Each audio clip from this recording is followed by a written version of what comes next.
The night into a sunset when the moon shines like.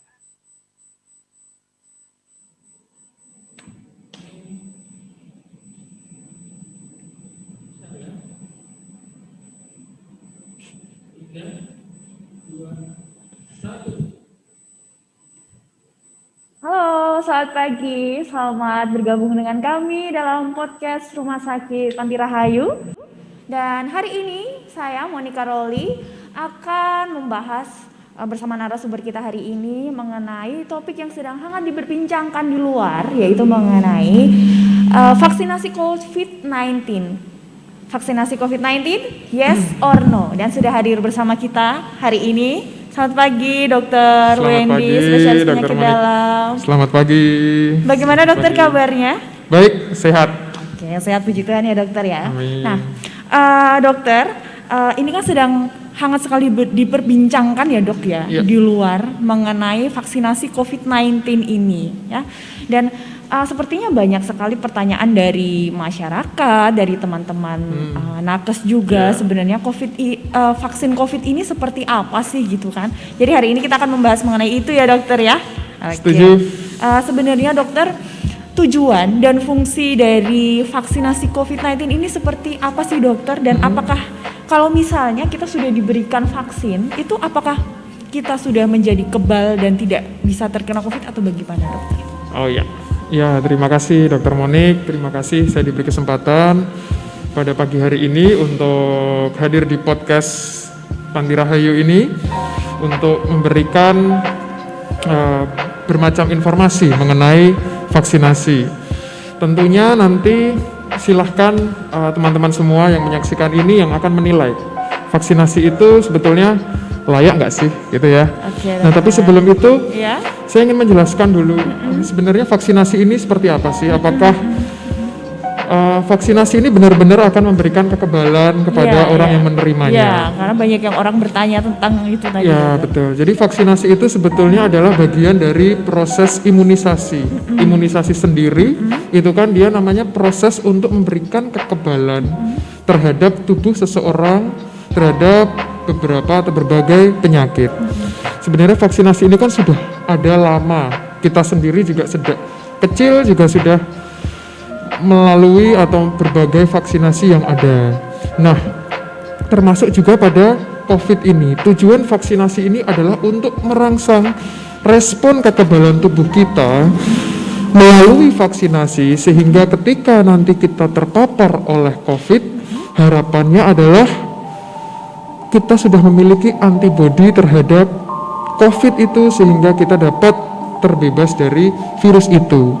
Dan yang kedua, vaksin ini tidak hanya langsung menghasilkan respon antibodi dari tubuh kita, tetapi yang penting di sini adalah dia bisa merangsang timbulnya suatu sel memori di dalam tubuh kita sehingga ketika suatu saat ada virus COVID akan menyerang kita, kita sudah memiliki ibaratnya tentara yang dibutuhkan untuk melawan itu dibanding kita belum memiliki sama sekali. Dan diharapkan dari situ kita mampu mencegah atau tidak terkena oleh COVID.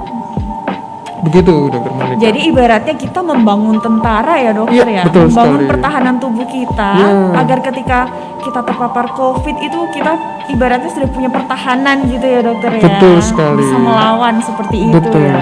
Iya.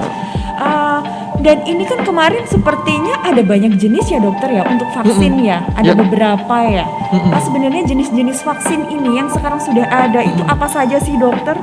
Dan dari beberapa jenis vaksin ini yang paling bagus, paling aman mana? Karena orang-orang tuh bertanya, ini kok ada banyak, ini yang aman yang mana sih ya? Itu yang mana dokter?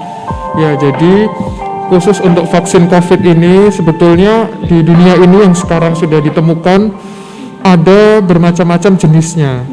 Jadi kalau kita lihat vaksin itu sebetulnya bisa diambil dari beberapa komponen, misalkan seperti ini. Vaksin yang tradisional adalah vaksin yang sejak zaman dulu sering kita pakai adalah vaksin yang dia berasal dari suatu virus atau bakteri, tetapi dia dibuat tidak aktif atau mati itu. Jadi dimatiin, kemudian dia dimasukkan ke dalam tubuh kita. Jadi sehingga diinaktifkan, sehingga ketika tubuh kita mengenali itu, tubuh kita sudah memiliki respon antibodi. Nah, sehingga nanti ketika ada virus yang hidup yang hendak masuk ke tubuh kita sudah pernah mengenalinya tadi itu. Nah, sehingga kita sudah punya tentara-tentara yang dibutuhkan untuk melawan itu. Yang kedua, ada juga jenis vaksin yang lain. Contohnya vaksin yang dikembangkan oleh Pfizer atau Moderna, yaitu mRNA. Nah, mRNA ini adalah maksudnya adalah kita memberikan materi genetik atau bahan dasar dari virus. Jadi virus itu komponennya macam-macam, Dr. Monik. Ada selubungnya, ada protein di luarnya, kemudian ada bagian dalamnya. Nah, untuk Pfizer dan Moderna ini dia menggunakan bagian dalamnya. Supaya apa? Ketika dimasukkan ke dalam tubuh kita memberikan suatu bahan untuk diproses oleh sel tubuh kita untuk menghasilkan protein tertentu yang mirip dengan virus. Nah, bagian virus yang dianggap paling memiliki reaksi terhadap timbulnya antibodi itu adalah yang namanya protein spike. Protein spike itu dia protein yang menempel di permukaan virusnya itu. Nah, sehingga ketika tadi bahannya dimasukkan ke tubuh kita akan membuat sendiri tuh protein yang mirip dengan protein spike pada virus. Akibatnya ketika ada protein spike-nya, kemudian akan muncul antibodi dari kita. Nah, suatu saat virus itu datang ke kita dengan protein spike yang ada pada virus tadi, yang protein permukaan, kita sudah punya antibodi terhadap itu. Ada lagi yang caranya adalah dengan melalui kendaraan virus lain. Jadi ada virus bukan COVID nih, ya, virus yang cukup aman untuk kita. Biasanya dipakai adalah adenovirus jenisnya. Kemudian dimasukkan tuh proteinnya ke dalam adenovirus tadi, kemudian dimasukkan ke tubuh kita. Nanti tubuh kita akan mengenali bagian protein spike yang khusus pada COVID tadi yang sudah dimasukkan di dalam kendaraan virus lain itu. Akhirnya memicu respon antibodi. Nah, baik virus yang diinaktivasi seperti pada Sinovac, kemudian mRNA seperti pada Pfizer dan Moderna, kemudian dengan kendaraan lain adenovirus contohnya seperti pada AstraZeneca yang nanti juga akan menjadi pilihan untuk rakyat Indonesia. Kesemuanya itu sebetulnya tidak ada yang mampu menginfeksi, sehingga ketika dia masuk dia tidak mungkin akan kemudian menjadi virus betulan kemudian menginfeksi kita sebagai COVID, tidak akan. Jadi jangan khawatir, dia hanya berupa virus yang sudah mati atau hanya berupa bagian-bagian kecil dari virus. Padahal untuk bisa bereplikasi, virus COVID itu membutuhkan seluruh bagiannya itu tadi. Sehingga dibilang aman atau tidak, aman. Artinya tidak akan vaksin yang kita masukkan kemudian justru menyebabkan infeksi virus COVID pada diri seseorang yang diberikan vaksin. Oke, berarti memang maupun dia yang virus diinaktifkan ataupun dia yang mRNA-nya sendiri sudah melalui tahap uji klinis ya dokter ya, sehingga bisa dibilang aman ya dokternya. Ya, nah tentang uji klinis ya dokter Monik ya. Jadi sebetulnya ketika akhirnya kita pemerintah akhirnya melakukan program vaksinasi ini tidak begitu-begitu aja langsung kita program. Tetap uji klinis itu harus melalui tahapan. Nah, secara singkat gini, sebenarnya uji klinis itu ada, pertama adalah uji preklinik namanya. Ini uji pada binatang nih. Jadi sebelum ke manusia tetap harus kita uji keamanannya pada binatang. Tujuannya apa? Satu, untuk melihat keamanannya. Aman nggak nih vaksin kalau pada binatang? Yang kedua, untuk melihat kalau ini saya masukkan ke tubuh binatang, bisa nggak ini memicu respon antibodi yang diharapkan nih pada binatang? Kan bisa diukur juga. Iya. Yang ketiga, menentukan kira-kira dosisnya yang pas berapa nih. Kan kita nggak tiba-tiba keluar dosis segini gitu kan, tidak. Setelah lolos uji itu, kemudian masuk ke uji yang namanya fase 1. Uji fase 1 ini cuman sedikit, paling cuman beberapa puluh orang, 10 orang, 20 orang. Ini tujuannya diberikan pada orang sehat, supaya untuk melihat juga yang pertama keamanannya, lagi-lagi keamanannya. Dan kemudian diharapkan tadi, yang tadi pada binatang dia memicu respon antibodi, apakah ketika diujikan pada manusia juga dia memicu respon antibodi yang diharapkan? Selanjutnya adalah dosisnya. Apakah sama seperti pada hewan? Betul. Ini fase 1 artinya keamanan. Kemudian uji fase 2. Uji fase 2 ini dia juga melibatkan orang agak lebih banyak, sampai ratusan orang biasanya. Untuk Sinovac sendiri ini diuji di China, melibatkan ratusan orang. Lagi-lagi yang pertama dilihat adalah keamanannya.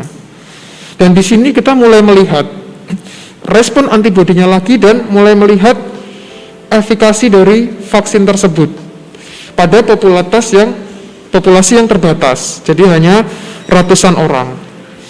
Setelah itu lolos, baru masuk ke uji klinis fase 3. Nah, fase 3 ini untuk Sinovac, dia ada beberapa negara, ada di Brazil, ada di Turki, sama ada di Indonesia.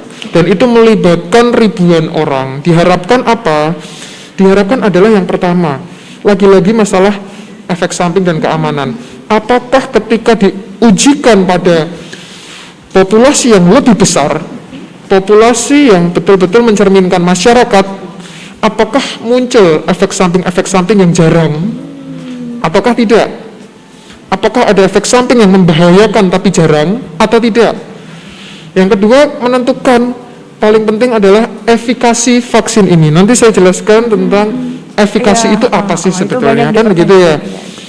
Nah, setelah uji klinis fase 3 selesai, nah uji klinis fase 3 itu sebetulnya dilakukan bisa berbulan-bulan untuk melihat nanti 1 bulan, 2 bulan, 3 bulan, 4 bulan, 5 bulan, 6 bulan.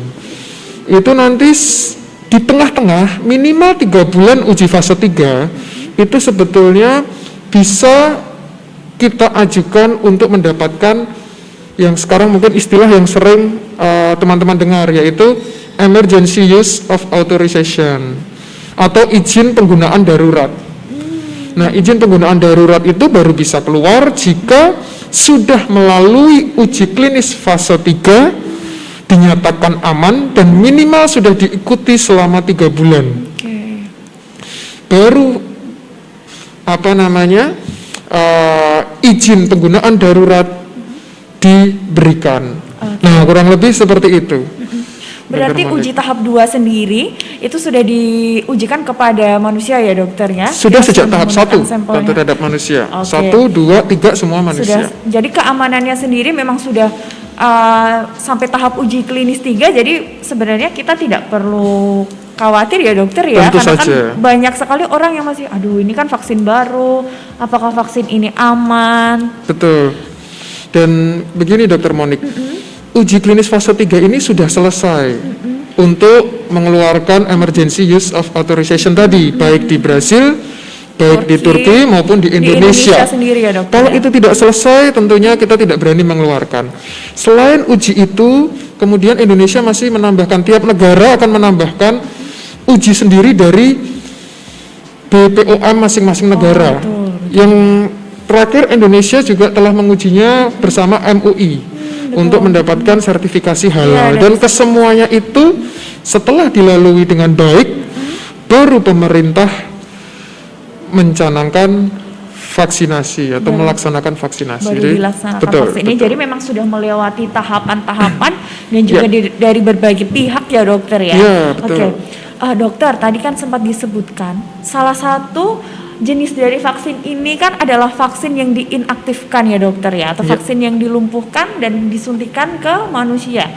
Dokter kan tadi mengatakan kalau vaksinnya tidak semua bagian yang dimasukkan sehingga dia tidak bisa aktif kembali. Tapi apakah mungkin sekali dokter, misalnya kita sudah disuntikan vaksin yang diinaktif itu tadi, lalu ketika kita melakukan swab PCR atau kita melakukan rapid antibody bisa menjadi positif atau reaktif dokter? Ya, pertanyaan yang bagus. Ini pertanyaan juga sepertinya banyak sekali ya. Nanti kalau saya divaksin, habis itu tes PCR-nya malah positif dong, kan gitu. Yang ditakutkan sebagian orang kan seperti itu dokter. Sebetulnya tadi, yang pertama dasarnya adalah tadi, kita memasukkan bukan suatu virus yang masih hidup atau hanya dilemahkan, tidak. Sekarang vaksin-vaksin yang diajukan dengan prinsip virus yang dilemahkan untuk COVID ini memang belum setujui oleh Badan Kesehatan Dunia. Apapun yang mengajukan berbasis vaksin yang dilemahkan itu tidak. Tetapi kalau diinaktifkan atau dimatikan itu tidak masalah. Nah, ketika tubuh vaksin atau vaksin yang telah dimatikan masuk ke dalam tubuh kita, tentu saja dia betul-betul sudah mati. Dia tidak bisa berubah menjadi vaksin yang hidup kemudian bereplikasi di dalam dan menciptakan penyakit, dia tidak bisa. Dan logika sederhananya seperti ini. Vaksin itu kan disuntikkan lewat otot. Ya, tidak diteteskan lewat hidung. Sedangkan PCR itu kan diambil lewat usapan hidung dan mulut. Tidak mungkin akan muncul hasil PCR yang positif. Tetapi bagaimana dengan hasil antibodi? Tentu saja justru reaksi antibodi yang positif setelah dimasukkan vaksin itu yang ditunggu. Karena dengan antibodinya menjadi positif setelah kita divaksin, tandanya kita respon tubuh kita menghasilkan kekebalan tubuh yang diharapkan tercapai.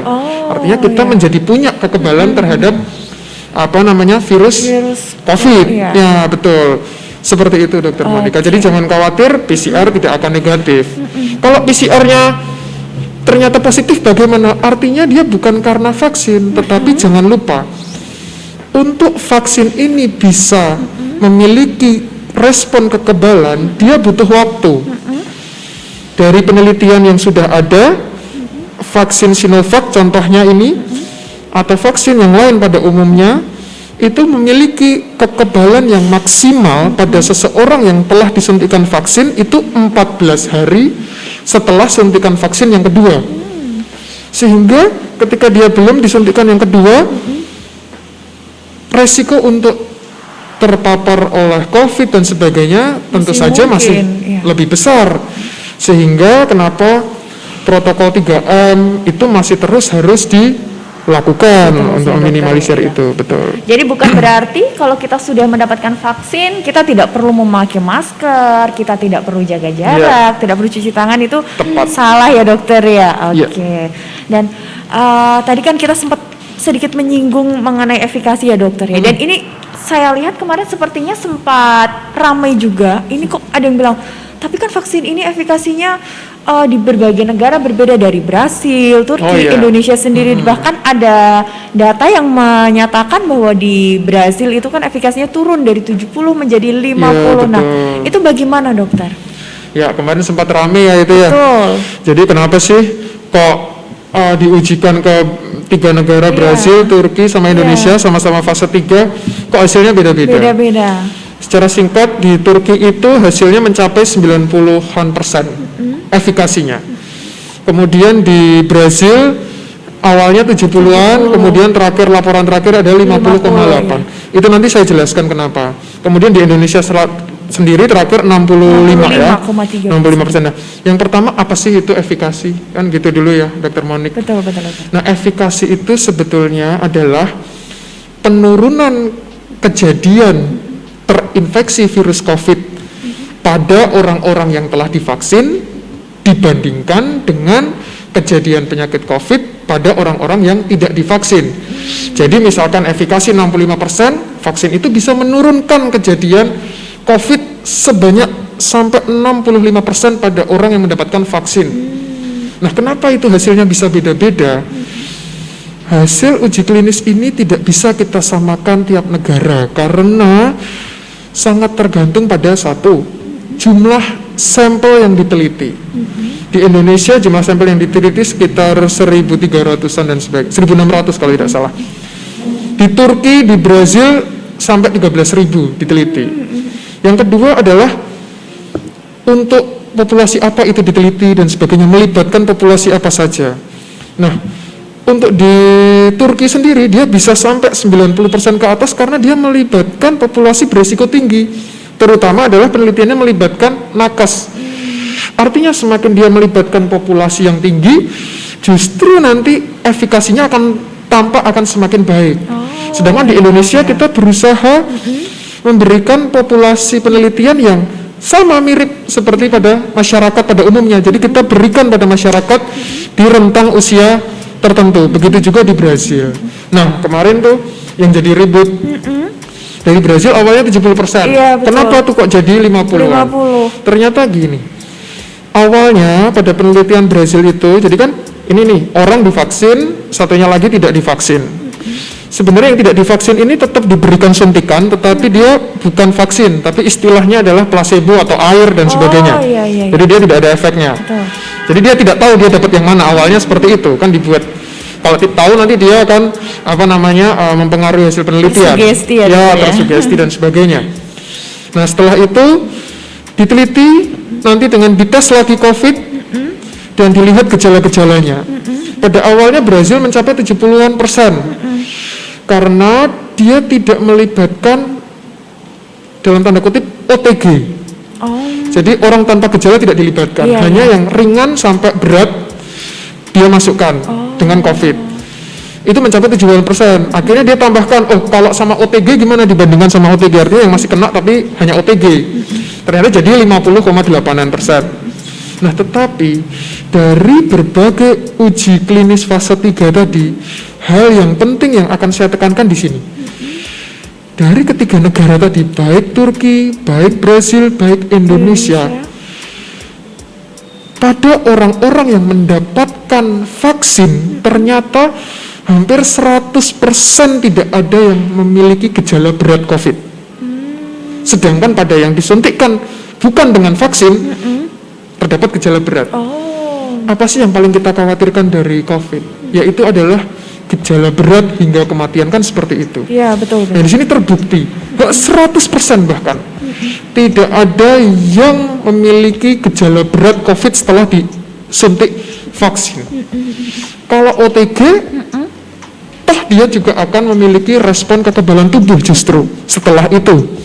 Nah, itulah yang diharapkan. Jadi kalau dikatakan bahwa masih mungkin terkena atau tidak setelah divaksin, masih mungkin, karena tidak ada di dunia ini vaksin yang memiliki efikasi 100%. Sampai saat ini untuk vaksin apapun tidak ada. Tetapi harapannya nanti satu adalah kita terhindar dari bahaya besar COVID, yaitu adalah mulai dari kriteria sedang, berat, bahkan kematian. Dan yang kedua nantinya kita akan melindungi melalui mekanisme perlindungan kawanan atau herd immunity. Oke. Dari awal pandemi ini kan memang seperti ada terdengar mengenai herd immunity itu sendiri ya dokter ya. Tapi saya rasa masih banyak sekali masyarakat ataupun orang-orang yang masih bingung sebenarnya herd immunity ini seperti apa sih, ini bagaimana? Mungkin bisa dijelaskan dokter agar teman-teman juga mengerti. Jadi herd immunity atau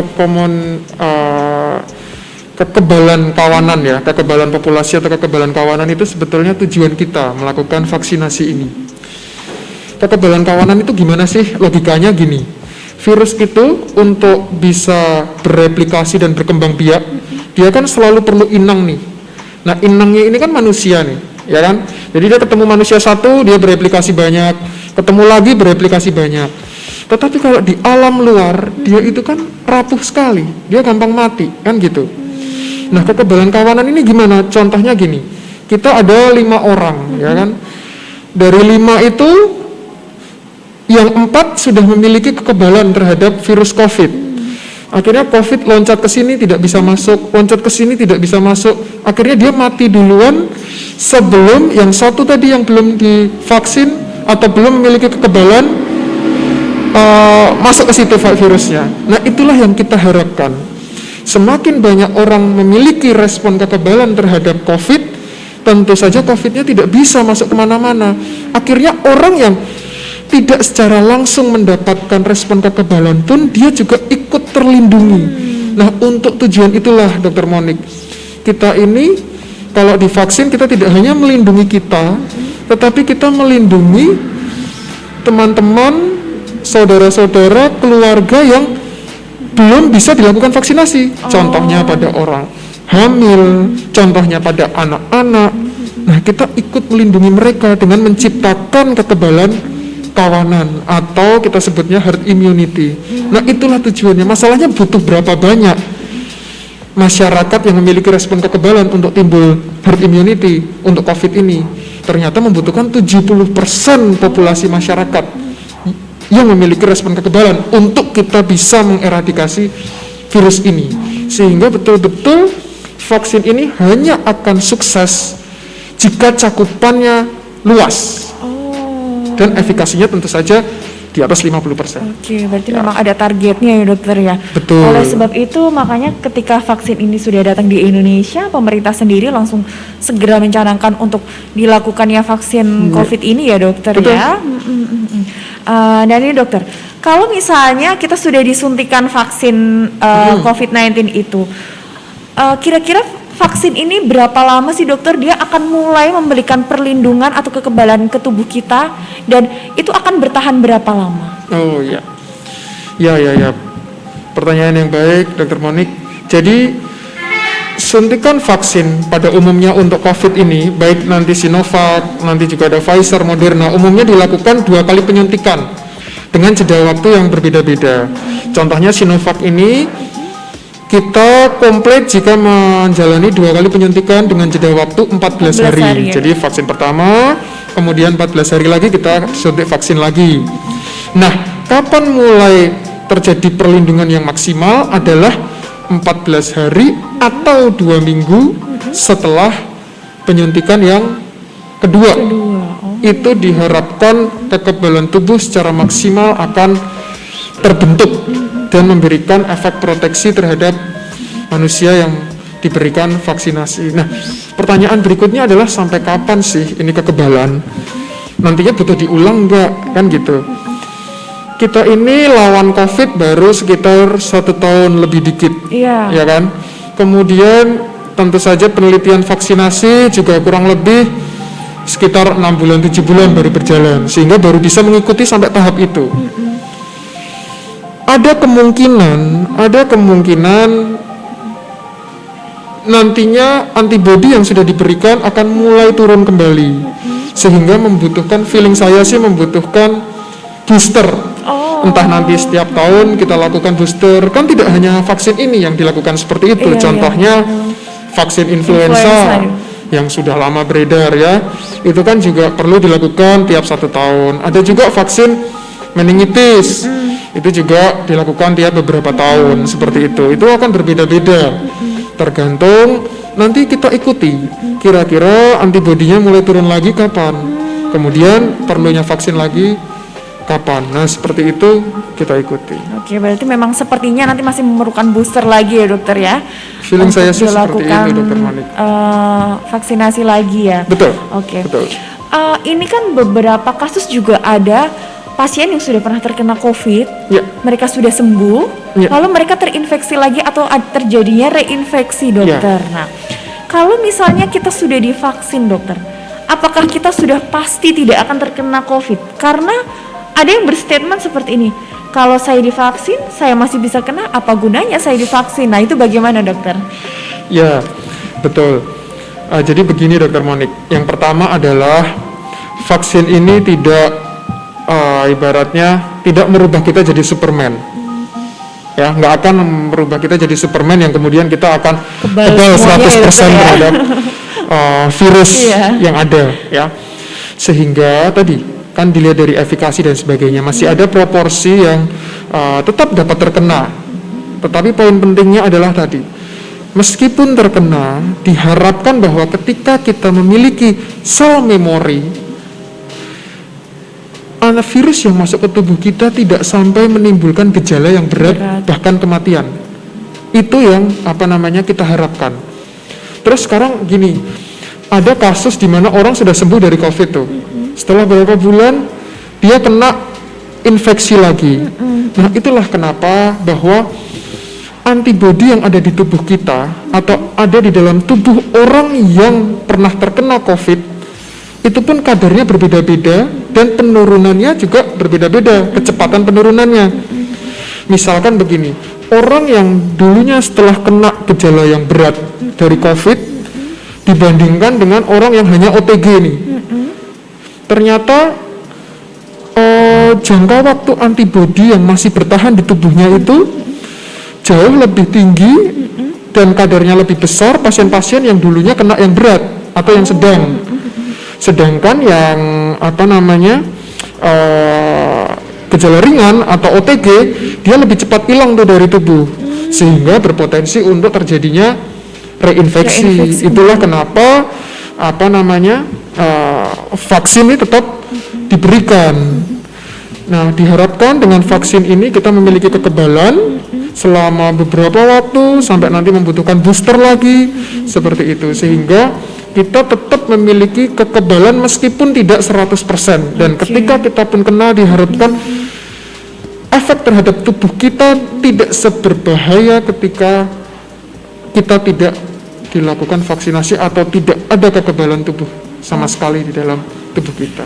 Oke, jadi memang kita memang tidak bisa menjamin kalau kita pasti tidak akan terkena ya dokter. Betul. Tapi setidaknya kalau kita sudah divaksin, kita sudah punya kekebalan, maka akan menurunkan dari derajat gejala yang kita alami ya dokter ya. Ya, harapannya seperti itu. Selain itu juga seperti yang dokter katakan tadi bahwa kita berharap akan terjadi herd immunity itu tadi. Betul Oke sekali. dokter. Ini juga tidak kalah dipertanyakan banyak orang, bahkan banyak masyarakat yang bertanya kepada nakes-nakes kita, atau bahkan saya sendiri juga ditanya sama teman-teman saya gitu. Sebenarnya ini kalau kita divaksin, itu efek sampingnya apa sih gitu? Karena itu tadi dokter, kembali ke ini vaksin baru, jadi orang-orang masih berpikir, aduh ini efeknya seperti apa? Apakah terjadi efek samping seperti pada vaksinasi lainnya atau terjadi efek samping lain seperti itu dokter? Ya.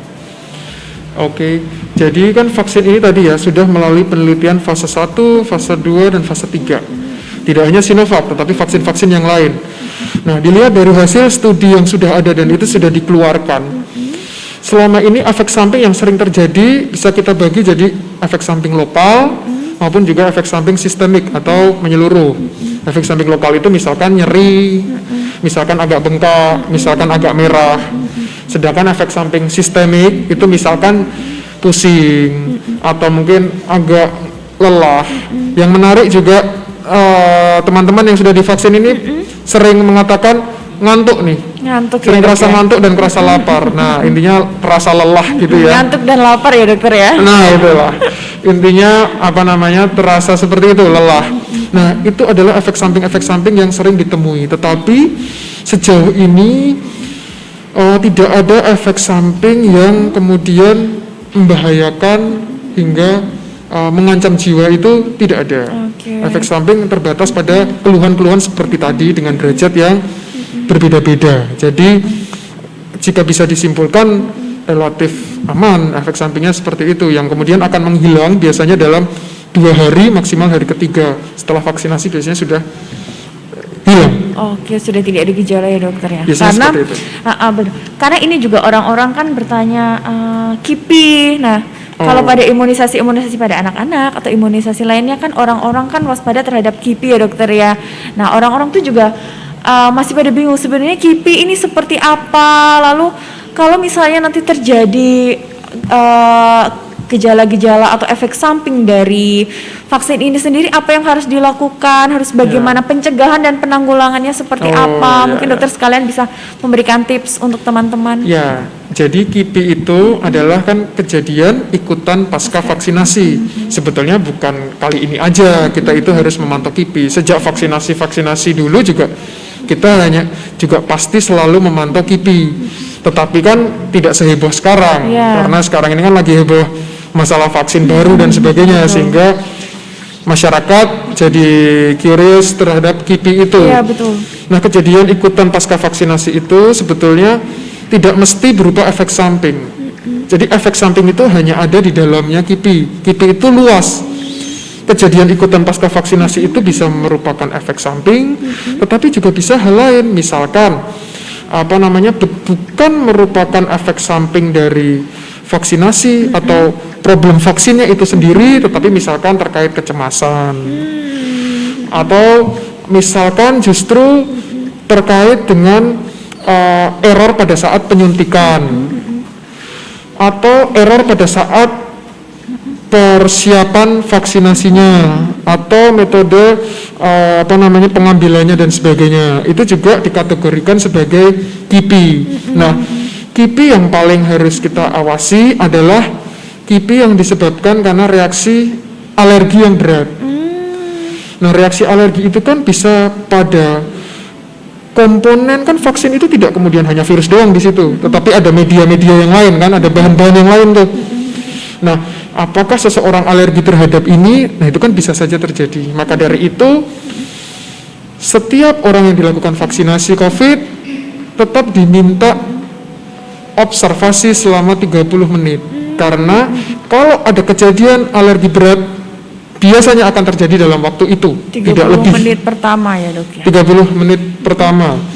Jika 30 menit pertama tidak ada reaksi apapun, tidak ada reaksi alergi yang berat, kemungkinan besar itu akan tetap aman. Cenderung aman ya, dok, tapi jika ada reaksi alergi yang berat, tentu saja itu masih ada di fasilitas kesehatan dan dapat segera diberikan penanganan. Nah, jadi cara pemantauan KIPI seperti itu. 30 menit setelah vaksinasi dipantau di rumah sakit. Setelah itu dipantau lagi nggak? Boleh. KIPI itu dipantau sampai 28 hari sejak penyuntikan. Tetap dipantau.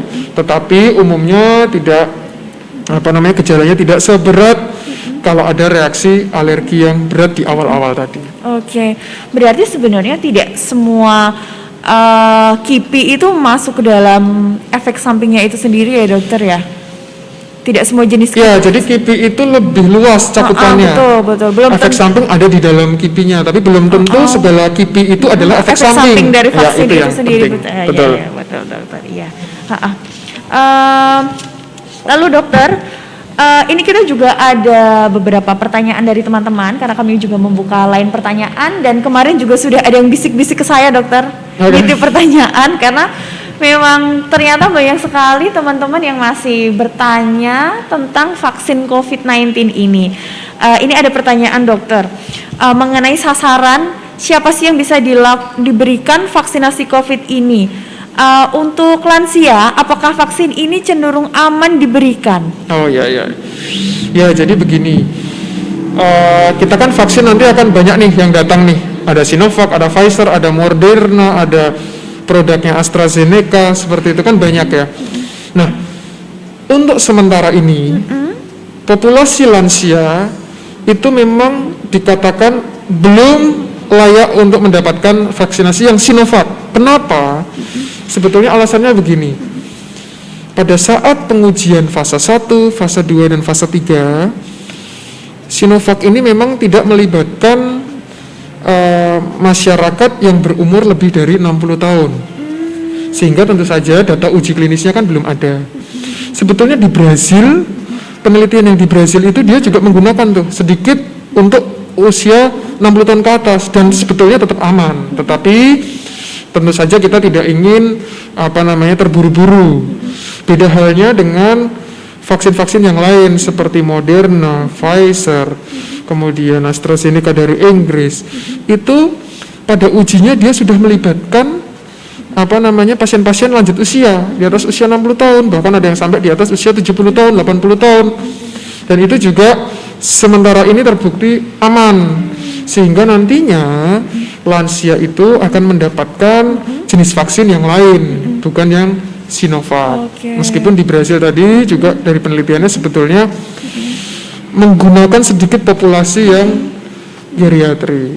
Nah, seperti itu. Jadi untuk Sinovac memang lansia belum akan mendapatkan yang Sinovac, tetapi nanti untuk yang gelombang berikutnya dengan vaksinasi jenis lain, lansia karena merupakan resiko tinggi jika terkena COVID, tentu saja pasti akan dilakukan vaksinasi. Berarti memang sudah datang ke Indonesia kan adalah yang Sinovac ya dokter ya.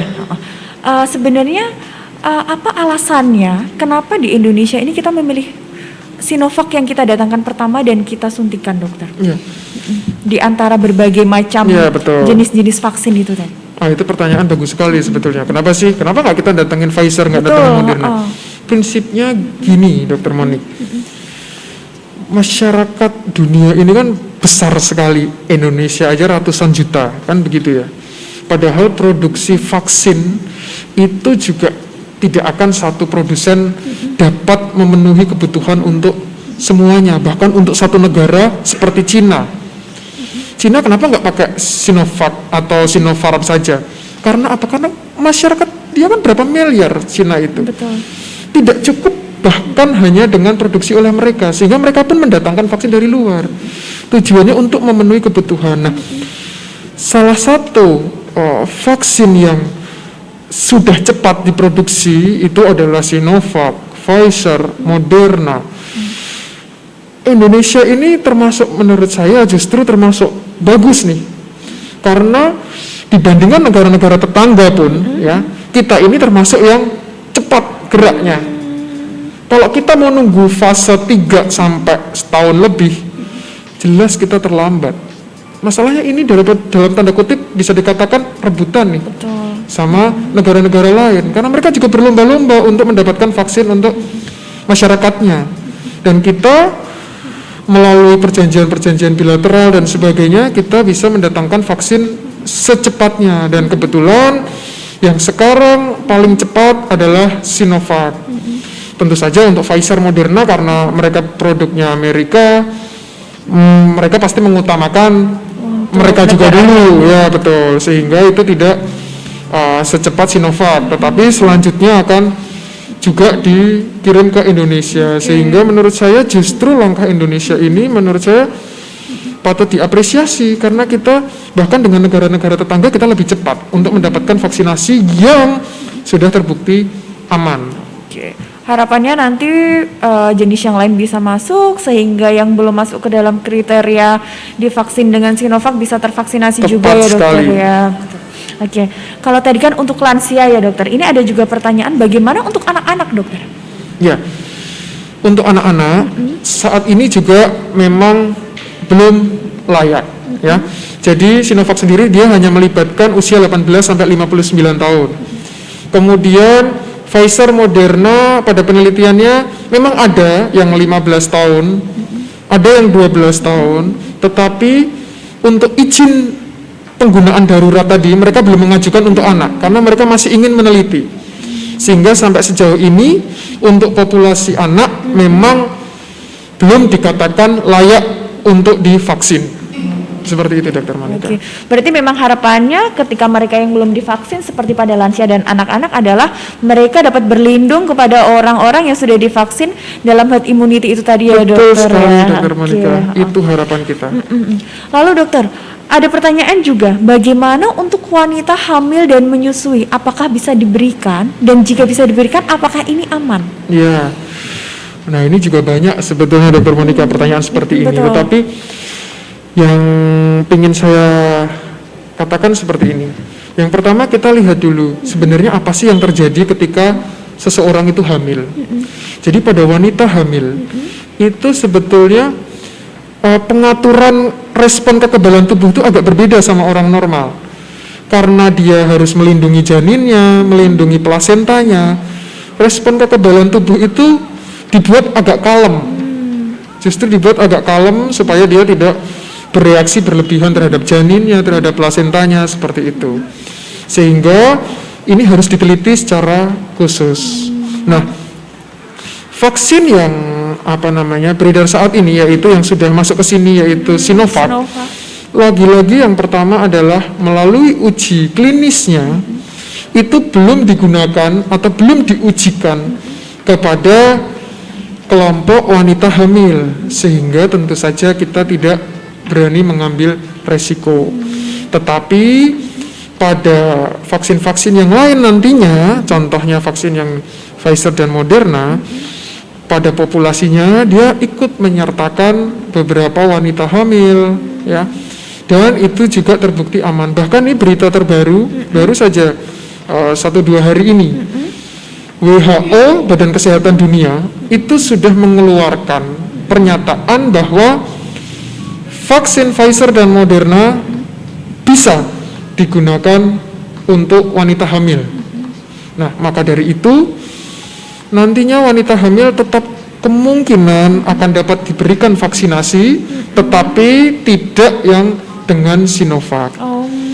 Kita tidak ingin mengambil resiko ketika sesuatu belum diujikan pada populasi tersebut, tentu saja kita tidak berani. Tetapi pada dasarnya pada vaksin-vaksin yang dimatikan, kemudian pada kita hanya memberikan bahan dasar, itu dasar teorinya sebetulnya cukup aman untuk diberikan pada orang hamil. Ya betul, Dokter Monica. Jadi kemungkinan besar pasti nanti wanita hamil akan divaksinasi, hanya sementara ini tidak dengan Sinovac, nanti dengan jenis yang lain. Yang lain, ya betul. harapannya nanti juga ada berbagai jenis vaksin yang memang yang belum dapat diberikan, itu ada vaksin yang bisa diberikan seperti untuk lansia, anak, untuk Nah ibu itu hamil, Dokter Monik, dokter, gimana kalau mau program hamil tuh? Nah, betul. Kemarin saya juga sempat ada teman saya bertanya, kebetulan dia petugas kesehatan juga, tapi sedang program hamil, dia tanya ke saya, kalau saya baru promil bagaimana? Ya, jadi begini, kalau sedang program hamil, jika sudah dalam proses ya, lebih baik dipastikan terlebih dahulu hamil atau tidak, sehingga jangan terburu-buru untuk dilakukan vaksinasi ya. Tetapi jika belum atau baru akan merencanakan untuk program kehamilan, sebaiknya program kehamilan ditunda terlebih dahulu, paling tidak 28 hari atau 1 bulan setelah vaksin kedua. Tujuannya apa sih? Tujuannya tadi memantau kipinya tadi, jangan sampai kipinya mengganggu proses kehamilan. Misalkan saja kipinya dia jadi muntah atau jadi mual, seperti itu kan juga bisa mengganggu proses kehamilan, kan begitu. Sehingga bagi yang baru ingin merencanakan program hamil, silahkan vaksinasi dulu sampai dosis kedua, kemudian ditambah 28 hari, baru silahkan ikut program hamil dengan lebih aman. Seperti itu. Jadi harus dipastikan dulu ya dokter ya, apakah hamil atau tidak. Dulu. Kalau memang tidak hamil dan mantap untuk diberikan vaksin sampai nanti 28 hari vaksin kedua, baru nanti program lagi untuk boleh hamil ya dokter ya. Oke. Kalau tadi kan pada lansia memang untuk Sinovac ini belum diberikan ya dokter. Lalu untuk pasien-pasien yang dengan komorbid atau penyakit kronis seperti hipertensi, asma, penyakit jantung atau diabetes itu bagaimana? Karena kan mereka adalah orang yang beresiko, mereka punya komorbid, tapi apakah vaksin ini aman dokter untuk diberikan? Oke, ini juga pertanyaan yang sering ya, karena saya berhadapan dengan pasien-pasien paling banyak adalah diabetes, hipertensi, mungkin dengan penyakit jantung, seperti itu ya. Jadi khusus untuk Sinovac ini berdasarkan konsensus atau kesepakatan yang sudah dibuat oleh Perhimpunan Penyakit Dalam, kemudian juga Perhimpunan Dokter-Dokter Jantung, seperti itu menyatakan bahwa pasien-pasien yang dengan diabetes, hipertensi, jantung, asma, seperti itu masih bisa mendapatkan vaksin asalkan dalam kategori terkontrol.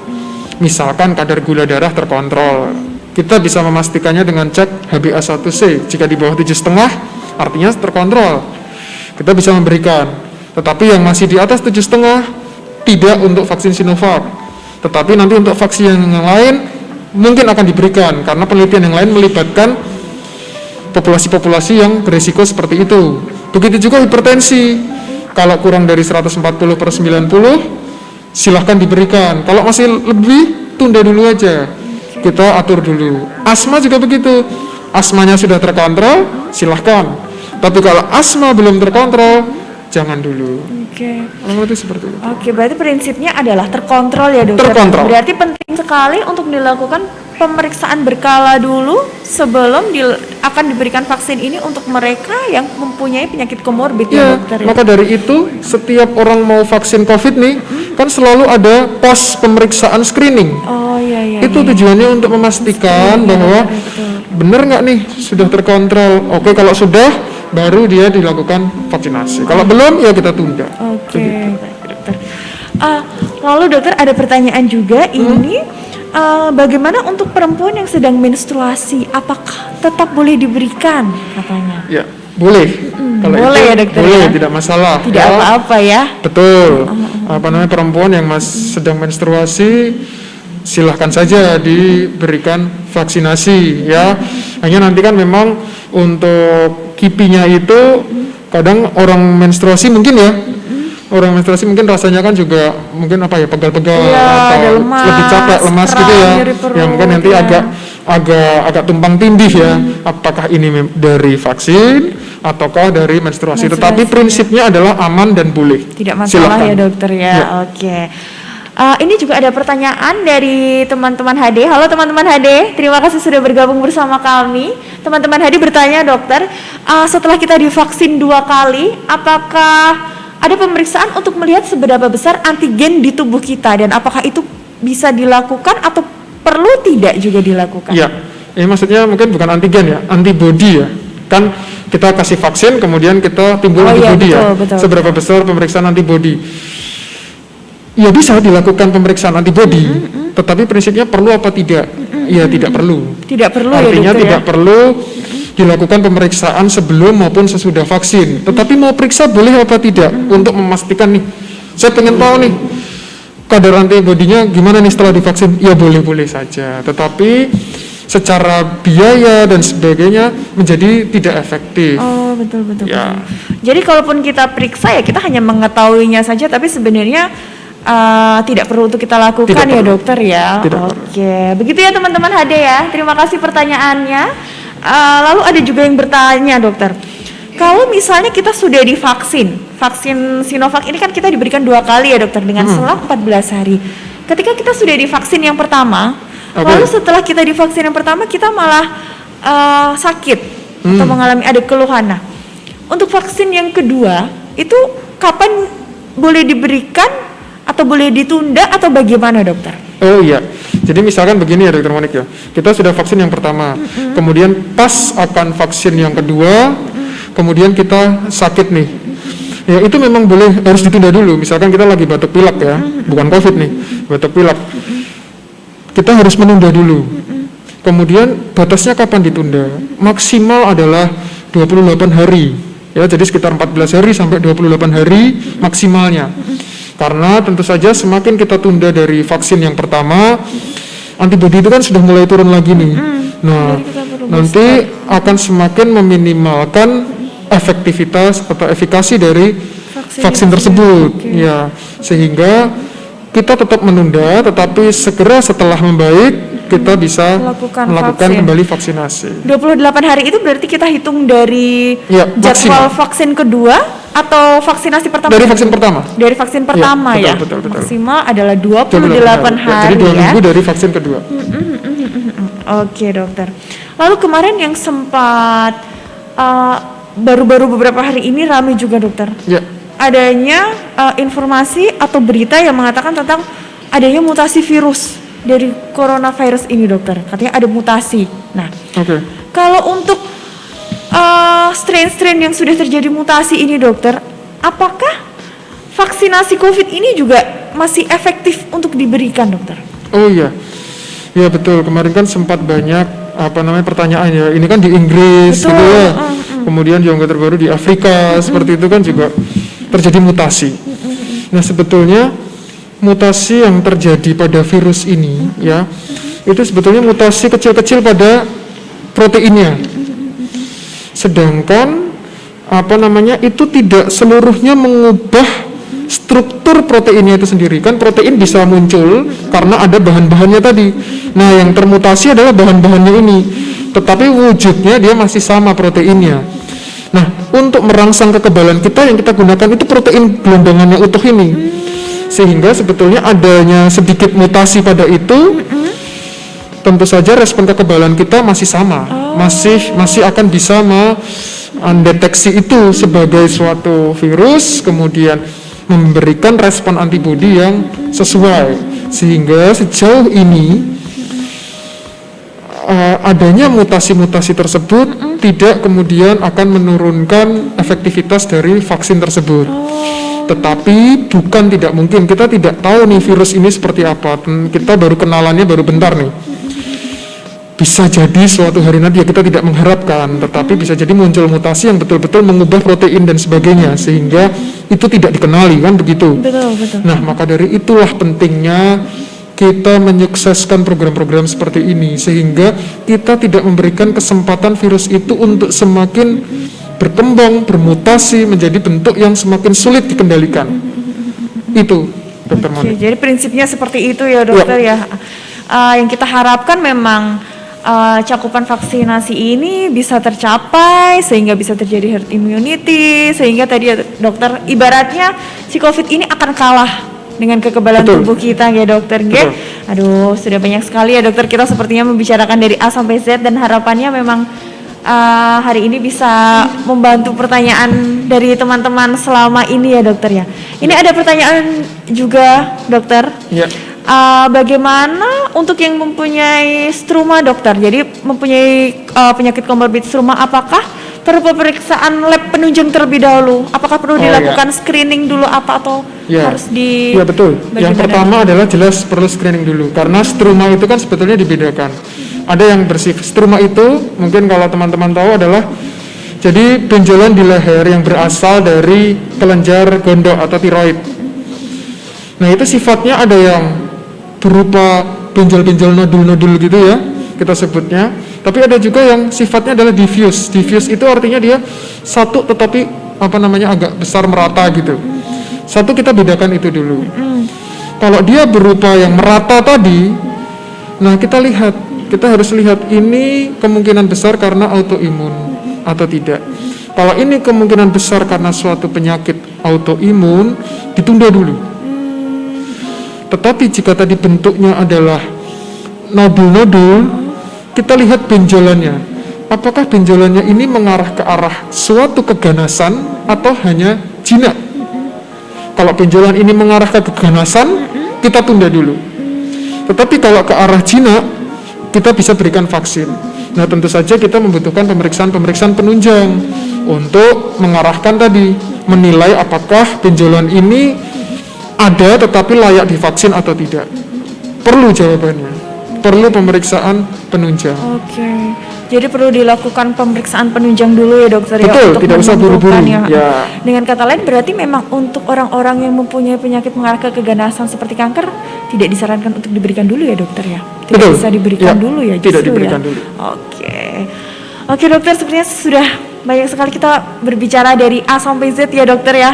Yap. Membicarakan tentang vaksin ini, harapannya ini bisa menjawab kegundahan teman-teman yang masih bertanya-tanya tentang keamanan vaksin, tentang bagaimana efek samping dan sebagainya, karena saya rasa namanya juga vaksin baru ya dokter ya, pasti kekhawatiran itu pasti ada, cuman kami harapkan sekali dari perbincangan saya hari ini dengan Dr. Wendy bisa menjawab pertanyaan dari teman-teman.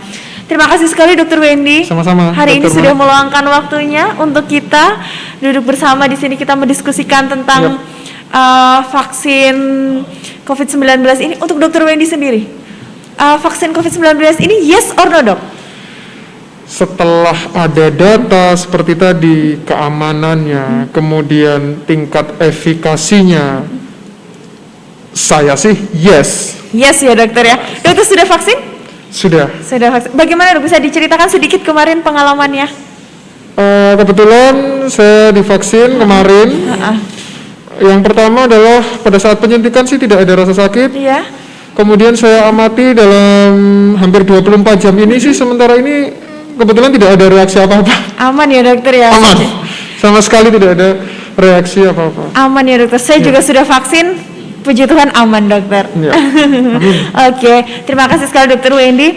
Terima kasih sekali yang sudah bergabung dengan kami hari ini. Ada pertanyaan lagi? Bagaimana? Oh, masih ada kayaknya. Masih ada pertanyaan? Oh, ternyata masih ada pertanyaan. Kita masih punya waktu sekitar 10 menit ya. Oke. Satu lagi dokter boleh ya? Boleh, Oke. tak masalah. Ini ada pertanyaan dari Klinik Mitra Selang. Terima kasih Klinik Mitra sudah bergabung dengan kami di podcast hari ini.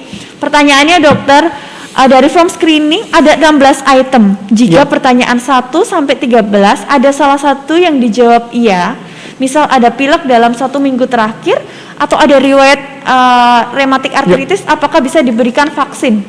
Ataukah ditunda vaksinnya? Ya.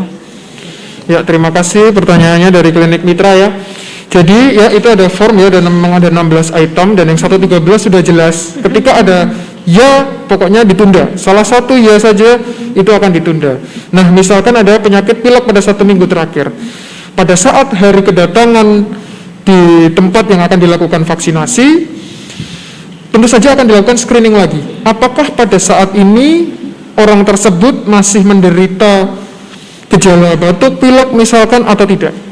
Jika itu masih menderita, vaksin sebaiknya ditunda, diobati dulu batuk pileknya, setelah sembuh segera dilakukan vaksinasi. Jadi jika sudah membaik, hanya riwayat 1 minggu yang lalu, silahkan divaksin. Tetapi jika pada saat kedatangan masih mengeluh seperti itu, sebaiknya diobati terlebih dahulu dan kemudian ditunda. Oke, berarti memang harus ditunda dulu ya dokter. Ada satu lagi pertanyaan dari Dokter Maya. Dokter Maya, terima kasih sudah bertanya. Untuk yang mempunyai alergi obat atau alergi makanan, apakah ini bisa cek eosinofil dulu di puskesmas atau perlu pemeriksaan apa dulu? Atau mungkin efeknya bagaimana dokter bisa dijelaskan sekalian dokter? Ya, betul. Ya, saya rasa tidak perlu ya. Artinya cek eosinofil atau tidak itu tidak menentukan seseorang layak divaksin atau tidak. Hanya yang memiliki alergi terhadap obat atau makanan tadi, proses pemantauannya atau proses observasinya terutama pada 30 menit pertama harus betul-betul dilakukan dengan baik, sehingga adanya potensi reaksi alergi yang berat dapat segera ditangani ya. Sehingga saya rasa tidak perlu Dokter Maya, tidak perlu untuk melakukan pemeriksaan eosinofil dimanapun itu, sehingga silahkan tetap dilakukan vaksinasi, tetapi kemudian observasi pada saat 30 menit pertama itu penting dilakukan.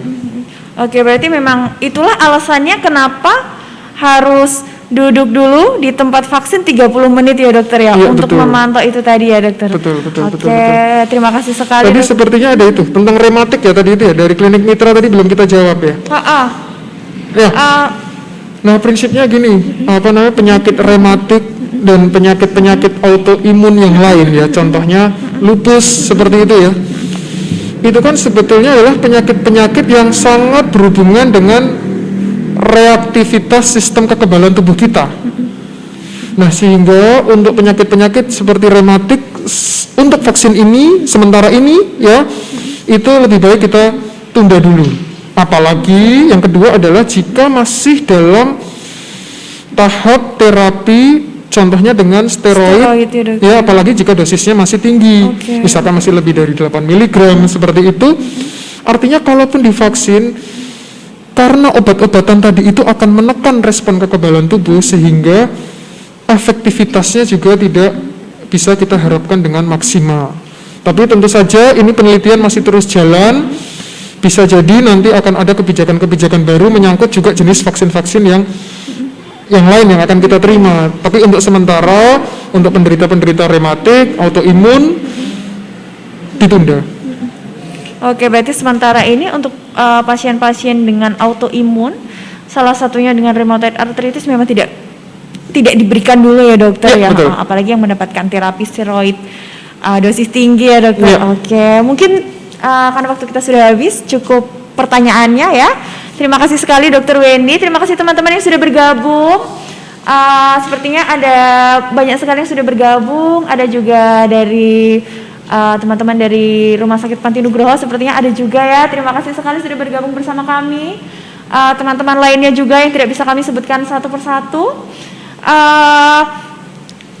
Semoga apa yang sudah kita bicarakan hari ini bisa menjawab pertanyaan teman-teman semuanya, bisa semakin menguatkan teman-teman untuk yes or no vaksin. Harapannya yes ya dokter ya, harapannya yes. Harapannya yes. Dan terima kasih sekali sudah bergabung bersama kami. Saya Monica Roli dan juga narasumber kita hari ini Dr. Wendy, spesialis penyakit dalam. Terima kasih. Sampai jumpa lagi di podcast selanjutnya. Tetap sehat dan tetap taati protokol bersama Panti Rahayu, tulus ikhlas menjadi teman dalam pengharapan.